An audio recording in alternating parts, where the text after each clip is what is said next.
พี่น้องแล้วก็ไปบ่มีกับเขาดอกมื้อนั้นเราออกไปซื้อตอนประมาณ5 โมงแรงนี่แหละ4 โมง5 โมงแรงนี่แหละนางมนต์เพิ่นเราบ่ได้ไปนำมื้อนั้นเพิ่นบ่ได้ไปนำแต่ขี่รถออกไปครึ่งทางนี่แหละพี่น้องครึ่งทางเลยไอเคยแหละทักนะถามว่าไอมี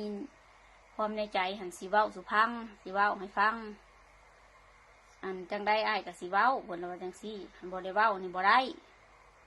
บ่ได้เว้าในนี้มือนั่นนะต้องได้เว้าสุพังซึ่งสียอมหลับในไรบ่หลับกันแล้วแต่ขอแต่ไอได้เว้าออกไปหนนะว่าไอเคยเราเว้าในนี้เอาเจ้าสีเว้ายังน้ำค้อยว่าซั่นตอนนั้นอ้นก็มีแฟนอยู่นะคุยโทรศัพท์อยู่ตอนนั้นหนังในรถย้ำกันทะเลเลยจอดรถแล้วคุยอ้ายนะแอบมักโตหันทุนแล้วสั่น